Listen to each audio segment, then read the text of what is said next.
Ibinandera ng kapamilya sexy actress at content creator na si Ivana Alawi na masaya at makulay ang kanyang love life ngayon.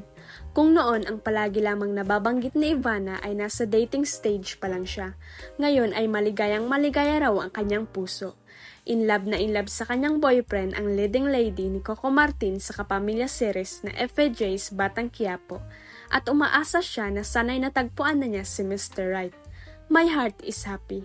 Ayaw ko namang sabihin na super happy kasi syempre start pa lang so happy ang payag ni Ivana sa panayam ng ABS-CBN. Walang ibinigay na identity ng gaya ang dalaga. Non-showbiz. Selosa kasi ako so hindi mag-work kapag showbiz. Saka magulo. Gusto ko ng private relationship. Sabi pa ng actress at vlogger. Ano nga ba ang mga qualities ng jowa niya na talagang nagustuhan niya? Alam mo ang nagustuhan ko, wala siyang kayabang-yabang. Saka kasi ang number 1 na nakaka-turn off sa akin, yung mayabang. Ayaw ko ng ganun. And super blessed and happy. Feeling ko malapit na. Pwede nang mag-asawa. Hahaha, char. Ang chika pa ni Ivana. Happy! Ayoko muna sabihin super happy kasi syempre, ano pa lang, start pa lang. So, happy. Non-showbiz. Selosa kasi ako. So, hindi mag-work pag showbiz, tsaka magulo. Gusto ko ng private relationship. Oh. Alam mo yung nagustuhan ko, wala siyang kayabang-yabang. Tsaka, kasi ang number 1 na nagta-turn off sa akin yung mayabang.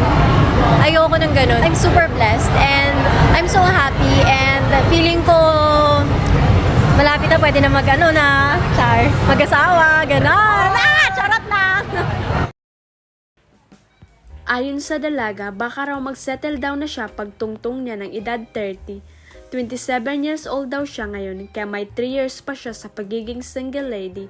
Sa isang hiwalay na panayam, sinabi ni Ivana na ayaw niya ng jowang foreigner. Ang bet ko talaga ay Pinoy, Pinoy talaga. Hindi ko kailangan ang sobrang yaman, hindi manluloko, alam mo, very basic. Tsaka sana non-showbiz, of course, it's important, kailangan siya pumasa sa mami ko. Well, hindi lang sa mom ko, but also with my whole family. And advice ng mom ko ay wag laging magmadali and wag mo ibigay ang lahat. Anya pa nang matanong about her ideal man.